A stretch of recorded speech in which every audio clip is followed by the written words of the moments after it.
अस्पृश्य मूळचे कोण? डॉक्टर बाबासाहेब आंबेडकर.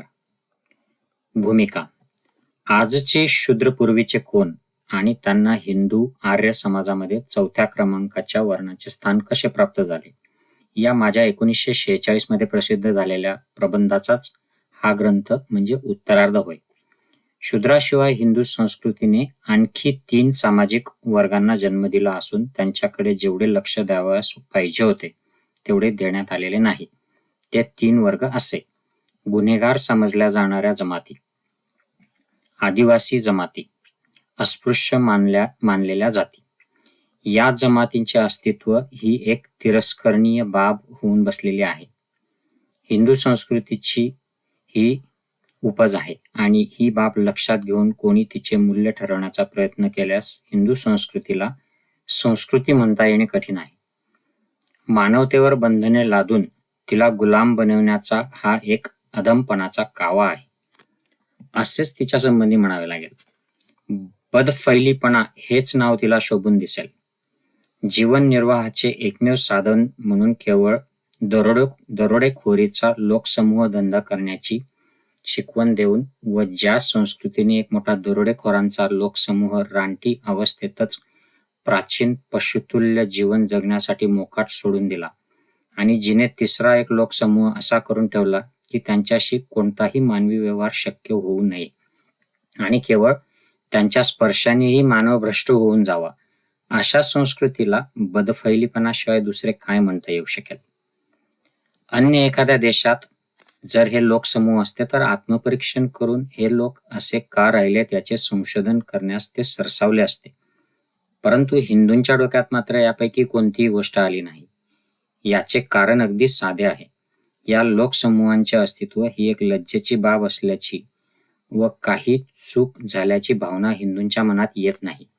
याचे उत्तरदायित्व आपणावर आहे असे समजून त्याबद्दल प्रायश्चित्त घेण्याची व त्याच्या उगमाचा व वाढीचा शोध घेण्याची आवश्यकता त्यांना भासत नाही.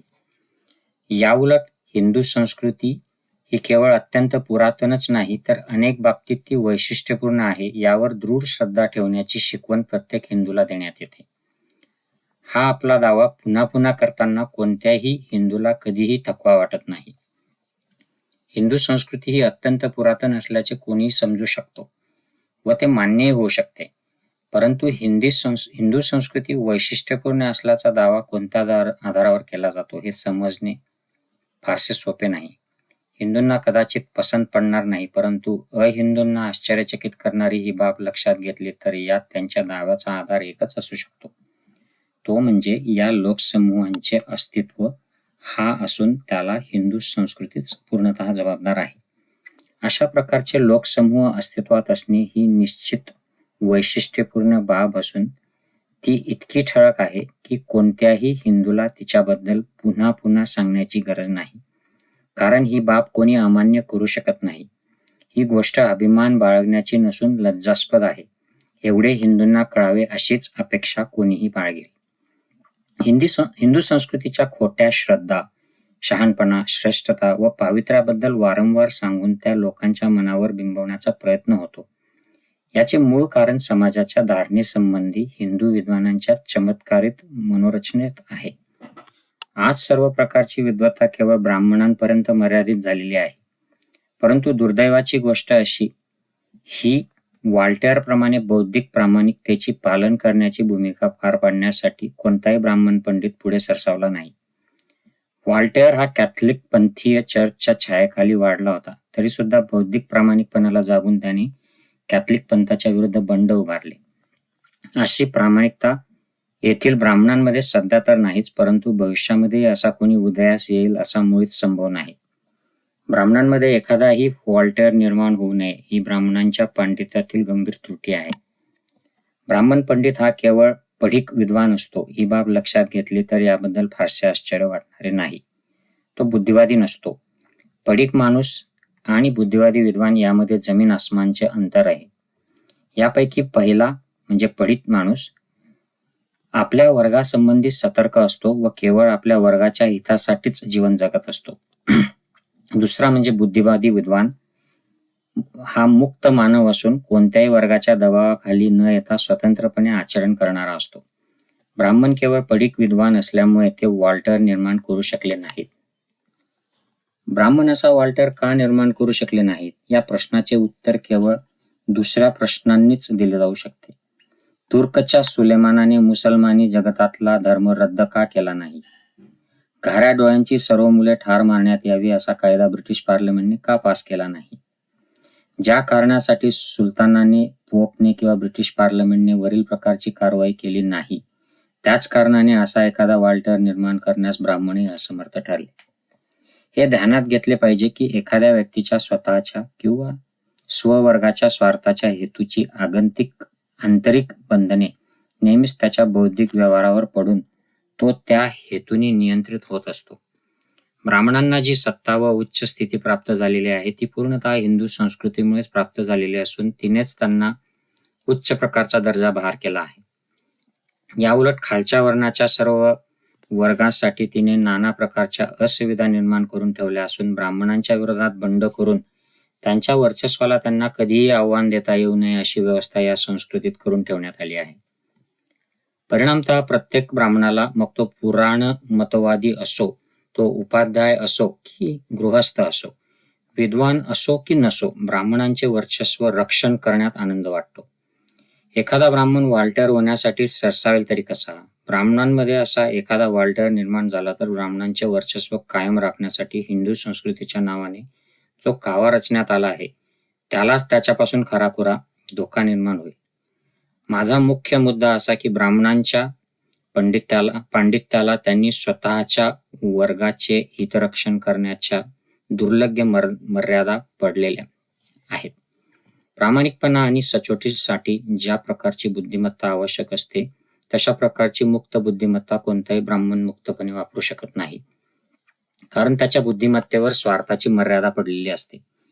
यामुळे त्याच्या वर्गाच्या व पर्यायाने त्याच्या स्वतःच्या स्वार्थाला हानी पोचेल अशी त्याला भीती वाटत असते. परंतु कोणी एखाद्या ब्राह्मणी साहित्यातील कावा उघड करून सांगण्याचा प्रयत्न केला तर ब्राह्मण पंडित मुळीच सहनशीलता दाखवित नाहीत. ही बाब चीड आणणारी आहे. ब्राह्मण पंडित जेथे आवश्यक आहे तेथे स्वतःही मूर्तिभंजकाची भूमिका बजावत नाही आणि ज्या अब्राह्मणामध्ये अशी भूमिका पार पाडण्याची पात्रता असते त्यालाही हे ब्राह्मण पंडित तसा प्रयत्न करू देत नाही. एखाद्या अब्राह्मण विद्वानाने असा प्रयत्न सुरू केला तर ब्राह्मण पंडित त्याच्याविरुद्ध गुप्तपणे कट उभारतात, त्याची उपेक्षा करतात, एखाद्या गौण स्वरूपाच्या कारणावरून त्याची निंदा करतात, त्याचे कार्य निरर्थक असल्याचा शिक्का मारून टाकतात. ब्राह्मणी साहित्यातील दोष उघड करून सांगण्याचा प्रयत्न करणारा एखादा लेखक या नात्याने अशा प्रकारच्या नीच कटाला मी नेहमीच बळी पडत आलेलो आहे. ब्राह्मण पंडितांची वृत्ती अशी असली तरीही मी अंगीकारलेल्या कार्याचा पाठपुरावा मला केलाच पाहिजे, कारण या वर्गाच्या मुळाचे संशोधन अजूनही तसेच वाट पाहत पडलेले आहे. हे पुस्तक अशाच दुर्दैवी वर्गापैकी एकाच्या मुळासंबंधी उहापोह करते. तो वर्ग म्हणजे अस्पृश्य वर्ग होय. या 3 वर्गापैकी अस्पृश्यांची संख्या सगळ्यात जास्त आहे आणि त्यांचे अस्तित्व सुद्धा अतिशय अस्वाभाविक आहे. असे असूनही आजपर्यंत त्यांच्या मुळासंबंधी कोणत्याही प्रकारचे संशोधन झालेले नाही. हिंदूंनी अशा प्रकारचे संशोधन कधीही हाती घेतले नाही. ही बाब पूर्णतः समजण्यासारखी आहे. जुन्या सनातनी हिंदूला अस्पृश्यता पाळण्यात काही चूक आहे असे वाटत नाही. त्यांच्या मते ही सर्वसामान्य व नैसर्गिक अशी बाब आहे. असे असल्यामुळे तिचा नायनाट केला पाहिजे किंवा तिच्याबद्दल स्पष्टीकरण दिले पाहिजे असे त्याला वाटत नाही. नवीन आधुनिक हिंदू अस्पृश्यता ही चूक आहे हे मान्य करतो, परंतु तिच्याबद्दल चौघात चर्चा करण्याची त्याला लाज वाटते, कारण तसे करण्याचे हिंदू संस्कृतीत अस्पृश्यतेसारख्या नीच व बदफैली पद्धती किंवा सामाजिक बंधने चालू आहेत हे परराष्ट्रीय लोकांना माहीत होईल अशी त्याला भीती वाटते. परंतु नवलाची गोष्ट अशी की सामाजिक संस्थांचा अभ्यास करणाऱ्या परदेशी विद्वानांचेही लक्ष या अस्पृश्यतेकडे गेलेले नाही. हे असे का घडले हे समजणे कठीण आहे. तथापि वस्तुस्थिती मात्र अशीच आहे. म्हणून सर्वांनी पूर्णतः दुर्लक्षलेल्या या क्षेत्रातील संशोधनाचा प्रयत्न करणारा हा पहिला ग्रंथ आहे असे समजावयास हरकत नाही. पुस्तकात अस्पृश्य मूळचे कोण या प्रश्नाचा सर्व बाजूंनी शोध घेण्याचा प्रयत्न करण्यात आलेला आहेच, परंतु त्याबरोबर त्या प्रश्नाशी संबंधित अन्य बाबीचाही सांगोपांग उहापोह झालेला आहे असं मला वाटतं. यातील काही विषय तर असेही आहेत की बऱ्याच लोकांना त्यांची जाणीवही नाही आणि ज्यांना त्याची जाणीव आहे ते गोंधळून गेलेले असून ते प्रश्न कसे सोडवावे ते त्यांना कळत नाही. या पुस्तकात चर्चिलेल्या काही प्रश्नांचा उल्लेख करावाचा झाल्यास ते असे अस्पृश्य लोक गावाच्या बाहेर का राहतात? गोमांस भक्षणाने अस्पृश्यतेचा उदय का झाला? हिंदूंनी गोमांस कधीच खाल्ले नाही काय? अब्राह्मण लोकांनी गोमांस खाणे का सोडून दिले? कोणत्या कारणामुळे ब्राह्मण शाकाहारी बनले? इत्यादी यापैकी प्रत्येकाचे उत्तर या ग्रंथात सुचवलेले आहे. या ग्रंथामध्ये सुचवलेली या प्रश्नांची उत्तरे सर्वसमावेशकही नसू शकतील. तरीसुद्धा जुन्या विषयाकडे एका नवीन दृष्टिकोनाचा निर्देश या ग्रंथाने केलेला आहे असे दिसून येईल. अस्पृश्यतेच्या उत्पत्तीबद्दल मांडण्यात आलेली या ग्रंथातील उपपत्ती पूर्णतः नवीन आहे. तिच्यामध्ये पुढील सिद्धांताचा समावेश झालेला आहे. 1. अस्पृश्य आणि सवर्ण हिंदू यांच्यामध्ये वंशभेद नाही. 2. अस्पृश्यतेचा उदय होण्यापूर्वी हिंदू लोक आणि अस्पृश्य यांच्यातील मूळ भेद, टोळ्यांमध्ये संघटित असलेले लोक ट्राइब्समन आणि बाह्य आक्रमणामुळे पराभूत होऊन वाताहत झालेले लोक ब्रोकनमेन अशा स्वरूपाचा होता. या इतस्ततः विखुरलेल्या जित लोकांनाच पुढे कालाच्या ओघात अस्पृश्य समजण्यात येऊ लागले. अस्पृश्यतेला जसा वंशभेदाचा आधार नाही तसाच तिला उद्योगाचाही आधार नाही. अस्पृश्यतेच्या उगमाची 2 कारणे आहेत. ब्राह्मण लोक बौद्धांचा जसा तिरस्कार व द्वेष करीत होते तसाच तिरस्कार व द्वेष या जित लोकांचाही होत होता. इतरांनी गोमांस भक्षणाचा त्याग केल्यानंतरही या जित लोकांनी गोमांस भक्षण सुरू ठेवले. अस्पृश्यतेच्या उगमाचा शोध घेताना अस्पृश्य आणि चांडाळ या शब्दांची परस्परात गल्लत होणार नाही याची काळजी घेतली पाहिजे. सर्व सनातनी हिंदू लेखकांनी चांडाळ आणि अस्पृश्य या शब्दांना परस्परांचे पर्याय मानलेले आहेत. असे करणे चुकीचे आहे. अस्पृश्य लोक चांडाळ लोकांहून वेगळे आहेत. चांडाळांचा वर्ग धर्मसूत्राच्या काळामध्ये निर्माण झाला, परंतु अस्पृश्यांचा वर्ग त्यानंतर कितीतरी काळानंतर म्हणजे इसवी 400 नंतर निर्माण झाला. इतिहासाचे जेवढे संशोधन मला शक्य झाले त्यावरून हे निष्कर्ष निघालेले आहेत. इतिहासकाराने आपल्यासमोर कोणते आदर्श ठेवावेत याचे दिग्दर्शन गोथे या लेखकाने अचूक शब्दात केलेले आहे. तो म्हणतो, असत्यापासून सत्याचा निवाडा करणे, अनिश्चिततापासून निश्चिताला वेगळे काढणे आणि निश्चयात्मकपणे अमान्य होण्यासारख्या बाबीपासून शंकास्पद बाबी वेगळ्या करणे हेच इतिहासकाराचे कर्तव्य होय. संशोधकांसमोर जी माहिती उपलब्ध असेल तिच्याकडे साकल्याने न्यायाधीशाच्या निष्पक्षपाती दृष्टिकोनातून त्याने पाहिले पाहिजे. एखाद्या घटनेविषयी केलेले विधान पुराव्यानुसार पाहता कितपत परिपूर्ण व स्पष्ट आहे याचा त्यांनी विचार करावयास हवा आणि त्याबद्दल नंतरच आपला निष्कर्ष काढून आपला अभिप्राय द्यावयास हवा पाहिजे. मग तो निष्कर्ष पूर्वीच्या इतिहास तज्ज्ञांनी नोंदविलेल्या मताशी जुळणारा असो की नसो. सुसंबद्ध व आवश्यक घटना उपलब्ध झाल्यास गाथेचे मार्गदर्शन अंमलात आणण्यास काहीच अडचण पडत नाही. अर्थातच हा सर्व सल्ला अत्यंत मोलाचा व आवश्यकही आहे, परंतु जेव्हा घटनांच्या जंत्री मागील तुटलेल्या दुव्याजवळ एखादा संशोधक येऊन अडखळतो आणि जेव्हा 2 महत्त्वाच्या घटनांमधील संबंध दाखवणारा प्रत्यक्ष असा पुरावा उपलब्ध असतो तेव्हा त्या इतिहास संशोधकाचे काय करावे हे गोथे सांगत नाहीत. मी याचा उल्लेख करण्याचे कारण असे की अस्पृश्यतेचे मूळ शोधण्याचा व त्याच्याशी संबंधित अनेक प्रश्नांचा शोध घेत असताना अशा अनेक तुटलेल्या दुव्यांशी मला झटपट करावी लागली आहे. त्यांच्याशी अशी झटापट करणारा मी एकटाच नाही हे खरं आहे. भारताच्या प्राचीन इतिहासाच्या सर्वच विद्यार्थ्यांना अशा प्रसंगांना तोंड द्यावे लागले. कारण माउंट स्टुअर्ट एल्फिन्स्टन म्हणतो त्याप्रमाणे अलेक्झांडर येण्यापूर्वीच्या भारताच्या इतिहासातील कोणत्याही सार्वजनिक घटनेची तारीख निश्चित करणे कठीण आहे आणि मुसलमानांच्या आधिपत्यापूर्वीच्या काळातील नैसर्गिक उत्क्रांतीचा सुसंबद्ध क्रम लावण्याचा प्रयत्न करता येणे शक्य नाही. ही एक खेदजनक कबुली आहे, परंतु त्याला इलाज नाही. प्रश्न असा की इतिहासाच्या विद्यार्थ्याने करावे तरी काय? ऐतिहासिक घटनेचा गळलेला दुवा सापडेपर्यंत त्याने स्वतःला आरामचा हुकूम द्यावा काय? मला तसे वाटत नाही.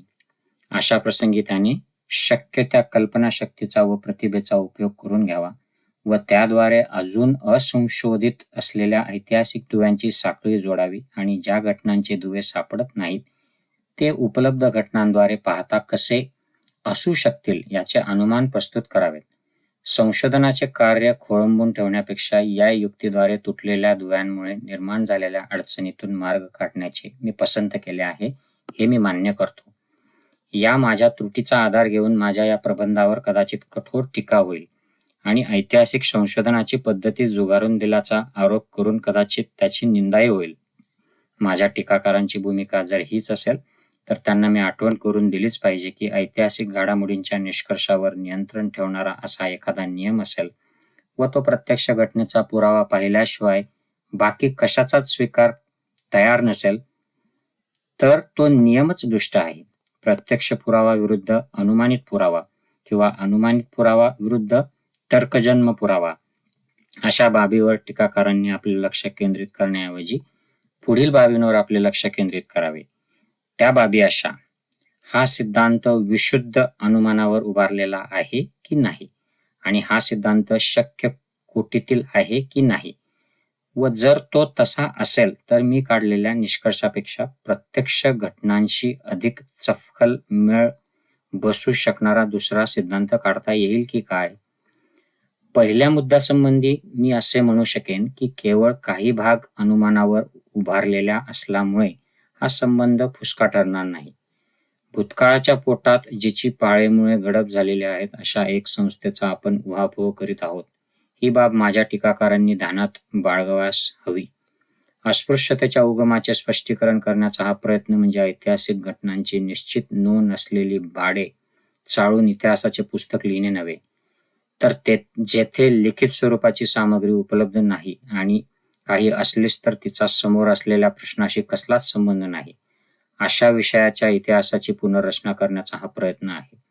अशा परिस्थितीत उपलब्ध ग्रंथांनी काय लपवून ठेवले आणि त्यावरून काय सूचित होते याबद्दल कोणालाही अनुमान बांधण्याचा प्रयत्न करावा लागतो आणि त्यातही सत्य गवसल्याचे त्याला पूर्णतः समाधान लाभत नाही. भूतकाळाचे अवशेष गोळा करणे, त्याची क्रमवार एकत्रित मांडणी करणे आणि त्याच्या जन्माची कथा त्यांनाच सांगावयास लावणे अशा स्वरूपाचे हे काम आहे. ज्याप्रमाणे एखादा पुराणवस्तू संशोधक फुटक्या तुटक्या दगडामधून एक संपूर्ण शहर रचून त्याचा इतिहास सांगतो किंवा एखादा भूगर्भशास्त्रज्ञ विखुरलेली हाडे व दात गोळा करून एखाद्या विध्वंस झालेल्या भूतकाळातील प्राण्याची कल्पना आणून देतो किंवा एखादा चित्रकार क्षितिजावरील रेखांचे वाचन करून व टेकड्यांच्या उतारावरील सूक्ष्म सौंदर्य खुणा टिपून एक सौंदर्यपूर्ण दृश्य तयार करतो, त्याप्रमाणेच हेही कार्य पुनर्निर्माणाचे आहे. या अर्थाने हा ग्रंथ केवळ इतिहासापेक्षा कलात्मकच अधिक आहे. अस्पृश्यतेची पाळीमुळे कोणालाही माहीत नसलेल्या गहन भूतकाळात गडप झालेली आहेत, ती पुन्हा जिवंत करण्याचा प्रयत्न करणे म्हणजे अनंत काळापर्यंत लुप्तप्राय झालेल्या एखाद्या शहराचा पुनरुद्धार करून त्याला त्याच्या ऐतिहासिक मूळ रूपात सादर करणेच होय.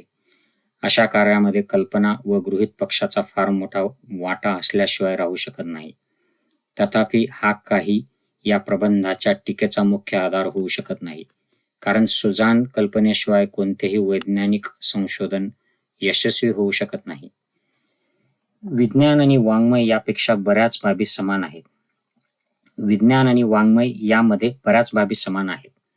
दोन्हीमध्ये निरीक्षण, तुलना आणि अध्ययन यांना पायाभूत महत्त्व आहे. वैज्ञानिकाप्रमाणेच कलाकारालाही कल्पना आणि प्रतिभा या दोहोंचीही गरज असते. अजून पवेतो असंशोधित असलेल्या घटनांचा दुवा जोडून मधली खिंड भरून काढण्याचे कार्य कल्पनाशक्ती व प्रतिभा करतात व त्याद्वारे वैज्ञानिकाला गृहीत पक्ष उभारण्यास सहाय्य करतात. या गृहीत पक्षामुळेच त्यांना प्राकृतिक घटनांचा एका विशिष्ट दिशेने अभ्यास करून त्याचे मन कमी अधिक प्रमाणात प्राकृतिक घटनांच्या अभ्यासावर एका विशिष्ट दिशेने आपले मन केंद्रित करण्यात यश प्राप्त होते. हा गृहीत पक्ष म्हणजे एक वाङ्मयी निर्मिती असते. मनुष्य स्वभावाचे नमुने निर्माण करण्याच्या सृजनात्मक कलेसाठी कल्पनाशक्ती, प्रतिभा आणि नवीन वस्तूंची निर्मिती स्वतःच्या मनामध्ये प्रथम तयार करण्याचे सामर्थ्य असावे लागते. म्हणून जेथे जेथे घटनांचे दुवे सापडले नाहीत तेथे तेथे असे दुवे अनुमानाद्वारे तयार केल्याबद्दल दिलगिरी व्यक्त करणे मला अनावश्यक वाटते. इतकेच नव्हे तर केवळ एवढ्याच कारणासाठी माझा हा प्रबंध विकृत आहे असे म्हणता येऊ शकत नाही, कारण निव्वळ तर्काच्या आधारे कुठेही तुटलेल्या कड्या जोडून दिलेल्या नाहीत. हा प्रबंध बऱ्याच मोठ्या प्रमाणात घटनांवर आणि घटनांद्वारे निष्पन्न अनुमानावर आधारलेला आहे. आणि जेथे कुठे निष्कर्ष घटनांवर किंवा घटनांवरील अनुमानावर नाहीत, तेथे ते परिस्थितीजन्य गृहीत पक्षावर आधारलेले असून ते बऱ्याच प्रमाणात संभवनीय स्वरूपाचेच आहेत. माझ्या सिद्धांताच्या पुराव्यादाखल कोणत्याही बाबीवर अंधविश्वास ठेवण्याची मी वाचकांना गळ घातली नाही. मी जी विधाने केली आहेत ती पूर्ण विचार केल्यास संभवनीय आहेत एवढे तरी मी दाखवून दिलेले आहे. खंबीर निष्कर्षासाठी विचारपूर्वक निश्चित केलेल्या संभवनीय बाबीही योग्य पुरावा ठरू शकत नाहीत असे म्हणणे म्हणजे कर्मटपणाशिवाय अन्य काही नव्हे. या प्रबंधाचे परीक्षण करण्याबाबत मी जो दुसरा मुद्दा माझ्या टीकाकारांना सुचवला आहे त्याबाबत मला एवढेच सांगायचे आहे की माझा हा प्रबंध निर्णायक स्वरूपाचा असल्याचा दावा करण्याइतपत मी दुराग्रही नाही. अंतिम स्वरूपात सिद्धांत म्हणून याला मान्य करावे असे माझे म्हणणे नाही किंवा त्याच्या परीक्षणावर काही प्रभाव पडावा अशीही माझी इच्छा नाही. त्यांना त्यांचे निष्कर्ष मांडण्याचे अर्थातच पूर्ण स्वातंत्र्य आहे. मला एवढेच म्हणायचे आहे की गृहीत पक्ष सभोवतालच्या घटनांशी सुसंगत असावा, त्या घटनांचे स्पष्टीकरण त्यात असावे आणि त्यांचा त्याने अन्वयार्थ लावावा अशी जर अपेक्षा असेल तर माझी उपपत्ती एक खंबीर उपपत्ती म्हणून निदान सध्यापुरती तरी टिकाव धरू शकेल की नाही याचा विचार त्यांनी करावा. माझ्या टीकाकारांकडून या प्रबंधाचे निष्पक्ष व पूर्वग्रहरहित परीक्षण व्हावे एवढीच माझी अपेक्षा. 1 जानेवारी 1948, 1 हॉर्डिंग ॲव्हेन्यू, नवी दिल्ली. डॉ. B.R. आंबेडकर.